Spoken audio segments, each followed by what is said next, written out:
BJP ভোটে জিতলে অন্নপূর্ণা ভান্ডার দেবে ৩,০০০ টাকা। লক্ষ্মী ভান্ডারে পোষাচ্ছে না, ১,৫০০টা মাত্র। এরা এই নিয়ে ফর্ম ফিল আপ করা শুরু করেছে, দেখছি সোশ্যাল মিডিয়াতে কোথাও কোথাও মাইকে প্রচার করে ফর্ম ফিল আপ করছে। আমি বলতে চাই, তোমরা অনুরূপভাবে কথা দিয়েছিলা দিল্লিতে, ক্ষমতা আসলে 1 মাসের মধ্যে মহিলাদের অ্যাকাউন্টে ২৫০০ করে টাকা যাবে।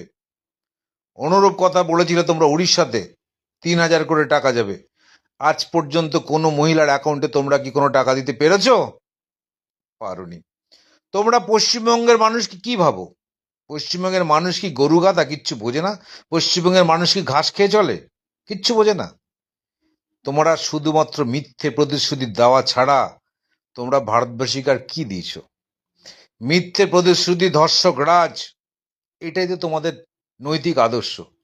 যেখানে যেখানে তোমাদের সরকার এসছে, ডবল টেকার সরকার, সেখানে সেই রাজ্যে ধর্ষণে সেরা হয়ে যাচ্ছে, সেখানে বেকারত্বের সেরা হয়ে যাচ্ছে। তোমরা আঙুল দেখাচ্ছ পশ্চিমবঙ্গের দিকে। পশ্চিমবঙ্গের বেকারত্বের হার কত? 3.6%। উড়িষ্যায় বেকারত্বের হার কত? 3.9%। ভারতবর্ষে বেকার হার কত? 4.8%। আসামে বেকারত্বের কত? 10%। বিহারে বেকারত্বের হার কত? 20%-এর বেশি। তোমরা নিজের রাজ্যে বেকারে ছেয়ে আছে, আর তোমরা পশ্চিমবঙ্গে আসে বেকারত্ব দূর করতে। আর মহিলাদের সম্মান, সব থেকে ভারতবর্ষের মধ্যে সব থেকে বেশি ধর্ষণ কোন রাজ্যে? তোমাদের তৈরি রাজ্যে, রাজস্থানে, তারপরে উত্তরপ্রদেশে, তারপরে মধ্যপ্রদেশে, তারপরে মহারাষ্ট্রে। প্রত্যেকটা তোমরা শাসন করছো।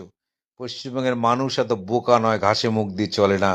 এসব ভুলভাল ফর্ম ফিল আপের জবাব পশ্চিমবঙ্গের মানুষ ব্যালট বক্সে দেবে 23 এবং 29 এপ্রিল।